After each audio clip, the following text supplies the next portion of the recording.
आगे है mixed gland, जिसको बोलते हैं मिक्स्ड मिश्रित ग्रंथि। क्या बोलते हैं इसको? मिश्रित ग्रंथि। तो ये क्या है? तो यह एक प्रकार का ग्रंथि है जिसमें हार्मोन और इंजाइम दोनों स्रावित होता है। क्या होता है इसमें? इसमें से हार्मोन भी निकलेगा और इंजाइम भी निकलेगा। इसके बाद देखिए इसमें से पैंक्रियाज, पहला ग्रंथि कौन है? पैंक्रियाज, जिसको बोलते हैं अग्नाशय ग्रंथि हिंदी में। यह दूसरी बड़ी ग्रंथि है। क्या है? दूसरी बड़ी ग्रंथि है। इसमें कोशिका के समूह पाया जाता है जिसको क्या बोलते हैं? लैंगरहैस की दीपिका कहते हैं। क्या कहते हैं? लैंगरहैस की दीपिका। पूछा जाए कि लैंगरहैस की दीपिका किसे कहते हैं? पैंक्रियाज को। किसको? पैंक्रियाज, अग्नाशय ग्रंथि को।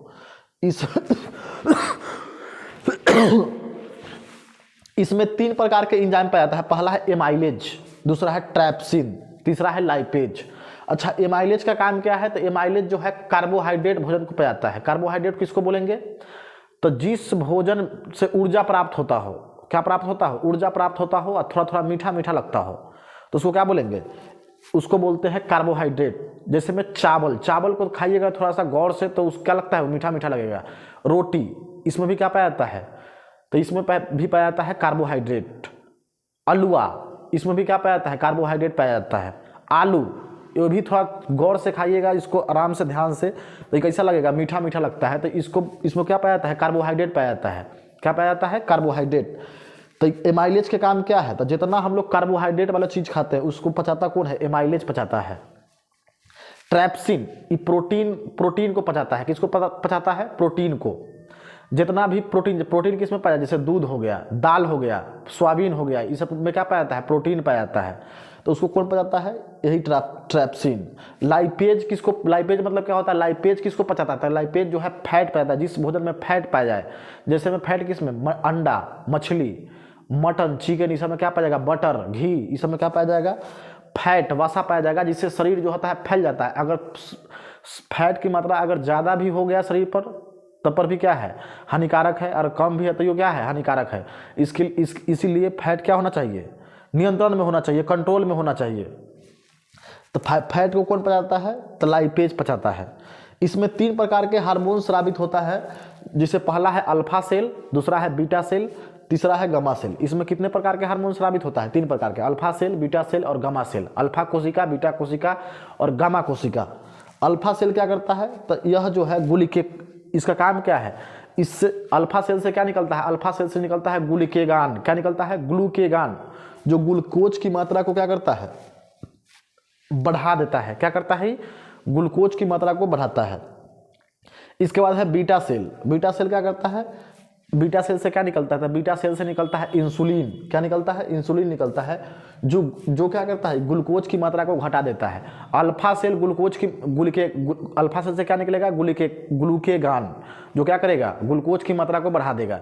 इससे क्या निकलेगा? बीटा सेल से इससे निकलेगा इंसुलिन, जो ग्लूकोज की मात्रा को क्या कर देता है? घटा देता है। अगर इंसुलिन की कमी के कारण कौन सा बीमारी हो जाता है? तो इंसुलिन की कमी के कारण होता है डायबिटीज नामक बीमारी, जिसको चीनी रोग भी बोलते हैं। हिंदी में बोलते हैं मधुमेह रोग, इंग्लिश में बोलते हैं डायबिटीज, और देहाती भाषा यानी घर के भाषा में बोलते हैं चीनी रोग। जिसमें डॉक्टर जो है, जिस पेशेंट को अगर डायबिटीज नामक बीमारी हो गया तो डॉक्टर क्या चीज़ का सलाह लेने के लिए देता है? क्या चीज़ का सेवन करने के लिए नहीं बोलता है। तो जितना चीनी वाला सामान है उसको सेवन करने के लिए नहीं बोलता है।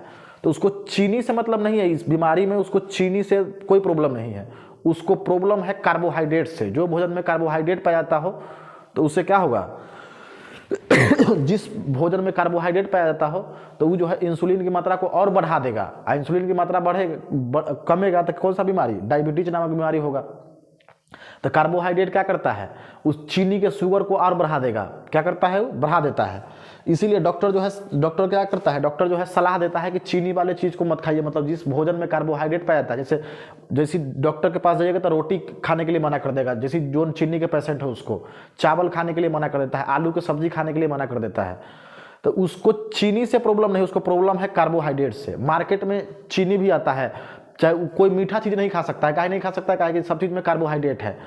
क्या है? कार्बोहाइड्रेट। इसीलिए तो अगर शुगर फ्री मार्केट में एक चीनी आता है, उस मतलब मान लीजिए चाय में डाल के पी सकते हैं, मीठा लगेगा, उससे उसको कोई प्रॉब्लम नहीं होगा, उसमें कार्बोहाइड्रेट नहीं होता है। आगे देखिए, आगे क्या है, डायबिटीज नामक बीमारी हो जाता है, तब डॉक्टर जो है इंसुलिन की सुई लगवाने की सलाह देता है। क्या कहता है, डॉक्टर इंसुलिन की सुई लगवाने के लिए सलाह देता है। डायबिटीज ठीक करने का उपाय, अगर मान लीजिए अगर डायबिटीज के पेशेंट है तो उसको कैसे ठीक किया जाए, तो घरेलू इलाज क्या है, करी का पत्ता का सेवन करें, करी का पत्ता होता है जिसका सेवन करें, फिर जामुन का सेवन करें। यदि जामुन का सीजन नहीं है तो जामुन का जो बीज होता है, बिया होता है, उसको जमा कर ले, जमा करके पीस के उसका पाउडर बना ले और तब उसका सेवन करें। इसके बाद है इंसुलिन में क्या पाया जाता है, तो इंसुलिन में पाया जाता है जिंक। क्या पाया जाता है, जिंक। ये रेलवे में क्वेश्चन पूछ चुका है कि इंसुलिन में क्या पाया जाता है, जिंक पाया जाता है। ये भी रेलवे में पूछ चुका है कि इंसुलिन जो है जल में क्या होता है, घुलनशील होता है, इंसुलिन जो होता है जल में घुल जाता है। अब लास्ट है गामा सेल। गामा सेल से क्या निकलता है, तो गामा सेल से निकलता है सोमेटोस्टेटिन, जो पचे हुए भोजन से क्या करता है, ऊर्जा को ग्रहण करता है। धन्यवाद।